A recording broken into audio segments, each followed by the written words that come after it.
today's NFL, where prolific offenses and innovators are constantly revolutionizing the game, it is increasingly difficult for defenses to stay ahead of the curve and consistently keep up. There are only a handful of defensive coaches who are able to survive year after year, innovation to innovation. Seattle Seahawks head coach Pete Carroll is one of those coaches. He began coaching college football in 1973, then graduated to the NFL where he was the head coach of the New York Jets and then New England Patriots. In 2000, he went back to college to coach the USC Trojans, which kick-started a prolific 97-19 run, winning 2 national championships and appearing in a third. In 2009, Carroll became the Seahawks head coach, where he slowly assembled one of the most dominant defenses of all time, the Legion of Boom. Cam Chancellor, Earl Thomas, Richard Sherman, Bobby Wagner were all key members of that legendary defense that appeared in 2 Super Bowls and brought a championship to Seattle. Their defense was famous for running cover 3 zone, which Carroll has used his entire career straight through 2020. He has received criticism for running the same defense again and again, which is true, but what exactly is that defense is what's completely misunderstood.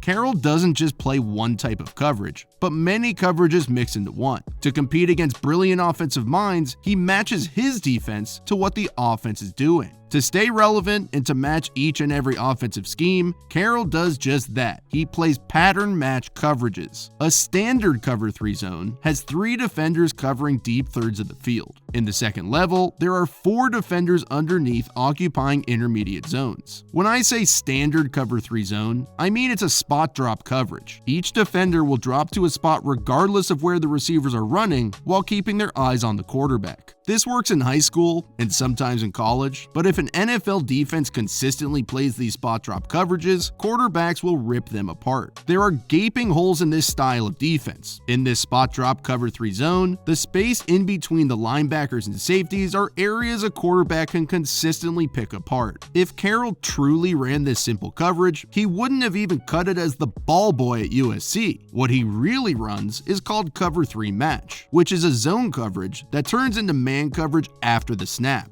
Carroll wants to eliminate space in the defense as much as possible. So after a receiver enters a defender's zone, that defender then has him in man coverage. This helps the defense play tighter coverage and eliminate some of the open areas on the field. These pattern match zones are a critical reason why Carroll has been able to coach for as long as he has. But that's not to say his defense, or any defense, is without its weaknesses. It's all about understanding a defense's rules and attacking them. Every team tries similar concepts to exploit the Seahawks defense. Then there's Kyle Shanahan, who knows exactly how to do it. One of those concepts is called dagger, which is a 2-man route combination designed for one receiver to clear out an area of coverage so that the other can enter that vacated area with a dig route. It tests the linebacker's understanding of route concepts and the discipline they have in zone coverage. They must feel the dig route coming in behind them, even though their eyes are still on the quarterback. In a standard zone, the linebacker would stay in his area, which would open a void for the tight end to fit in behind.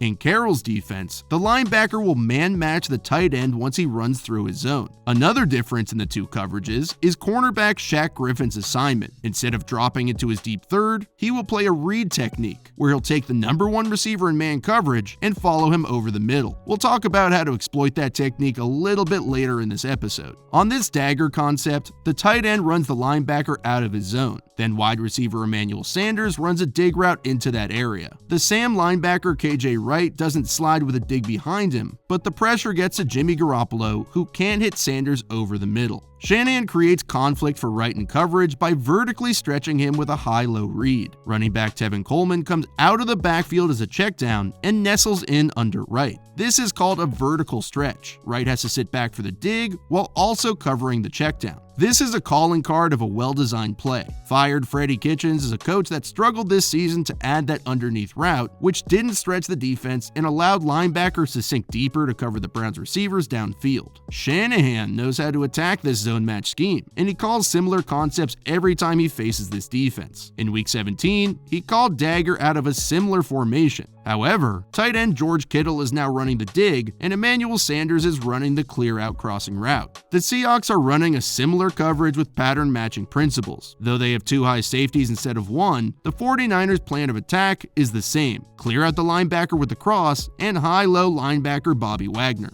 Wright takes Sanders' cross, Wagner sits in the dig window while Shaq Griffin trails Kittle using the read technique. Initially, Wagner does a great job of sitting in that window, but because the running back, now Raheem Mostert, is running that same checkdown route, Wagner is vertically stretched, Garoppolo is able to manipulate him to the right, and hit Kittle for 26 yards. From the end zone angle, you can see just what that vertical stretch does and how Garoppolo moves Wagner out of the throwing lane. As he drops back, he locks eyes with Wagner and waits for Kittle to come open on the dig route. When he sees Wagner sitting on the dig, he gives the slightest look to Mostert, who's the low read underneath, which makes Wagner take one step up, opening the window for Kittle. Without the high-low added to the dagger concept, Wagner could have sat back on the dig route, but Shanahan designed a play stretching the defense in multiple ways, not just using one concept. When game planning, it's imperative for all coordinators to understand the rules of the opposing defense, or else no matter what you scheme up, inevitably, it will fail. Shanahan knows the Seahawks cover 3 match rules inside and out. He understands that their corners will use that read technique where they will take the number 1 receiver in man coverage even when the defense is still in zone. On offense, each receiver is counted from the outside in. So here, Sanders is the number 1, fullback Kyle Shanahan is the number 2, and George Kittle is the number 3. When facing cover 3, teams will often try switch releasing the receivers, where after the snap, Sanders will run inside of Juszczyk, making Sanders the new number 2 and Juszczyk the new number 1. Shanahan knows in the Seahawks cover 3, Shaq Griffin often carries the number 1 in man coverage, so his switch release has a good chance of working. Sanders will run kind of a skinny post to occupy Griffin, and Juszczyk will fake a stock block and run a rail route up the sideline. The Seahawks have certain checks to take care of this. Griffin should have read the switch release, or the linebacker should have followed Juszczyk up the sideline, but nobody identified the concept, so Juszczyk runs all alone and is wide open for an explosive play. Let's go back to the beginning and take a look at the other side of the field, because that was actually where Garoppolo's first read was and where most of the defense's attention was anyway.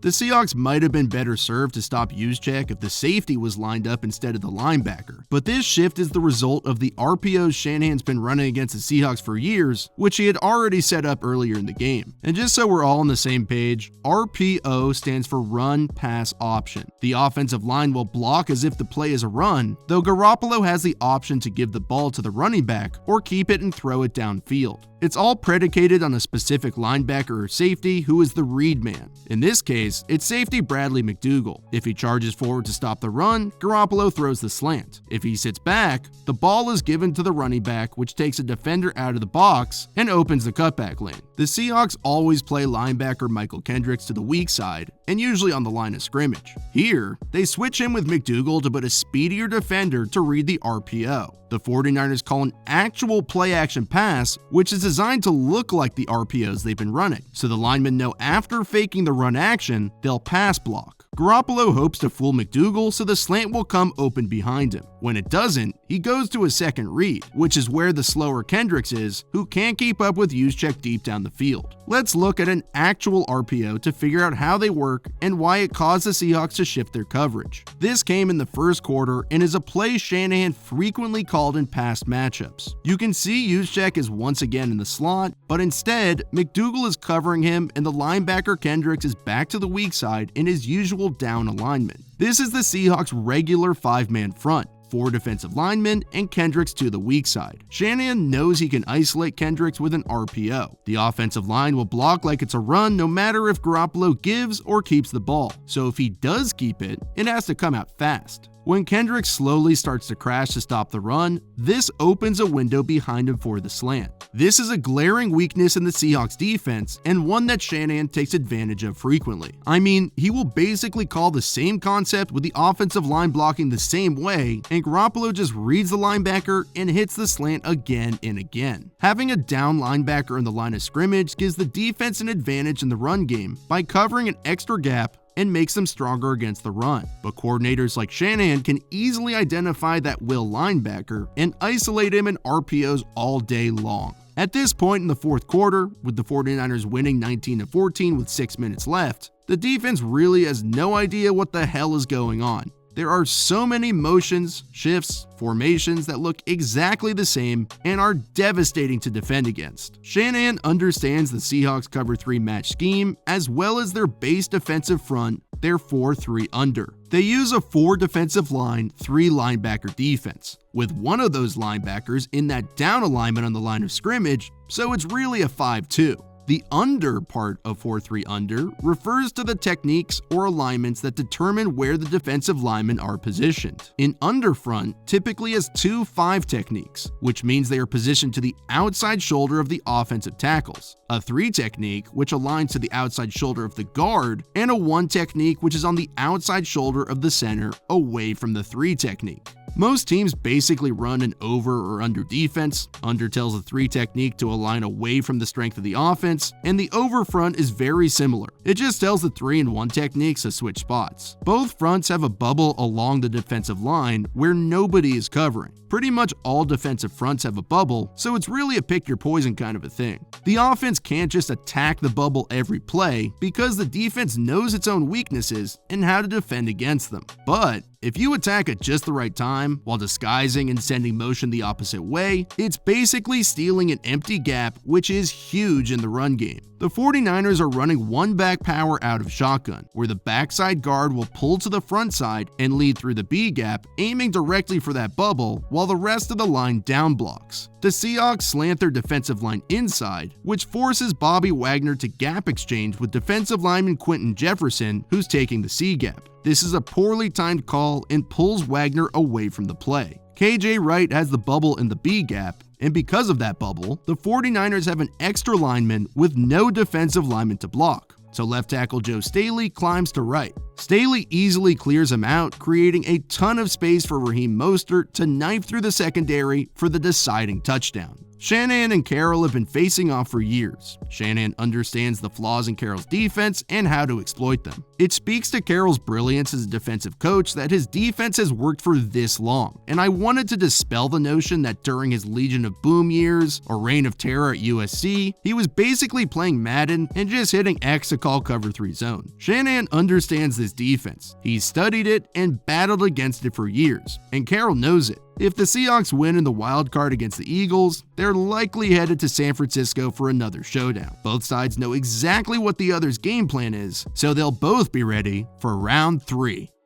Thank you so much for watching this episode. If you enjoyed it, make sure to hit the subscribe button down below. I appreciate you guys sticking with me while my voice was messed up last week. Thanks for all the support and well wishes. Hopefully that won't happen again. It was kind of hilarious writing that script for Jones. He read anything that I wrote, kind of like Ron Burgundy, and he did a solid job. People keep asking me how they can support this channel and help it continue to grow. If you're interested in joining that support, check out my Patreon page, where I have a ton of football information. I screenshotted the actual play from Shanahan's 2016 playbook and broke down his stock rail route concept on that big Kyle Shanahan play that I talked about in this video. I showed the order of how the quarterback reads the play and a few other key aspects. So if you sign up, you'll know what I'm talking about before I explain it in the video. As long as the 49ers keep winning, I'll be doing 49ers breakdowns. But if they lose, I'll obviously keep going and doing the remaining teams. In the offseason, I'll start making scouting profiles for the NFL draft, which I'm stoked about. Huge shout out to all the coaches that have sent me the All-22 coaches film for college. That'll be a blast to dive into Joe Burrow, Jerry Jeudy, and everyone else. Alright, that's going to do it for this week. Thanks to my Patreon supporters. Until next Saturday, see ya.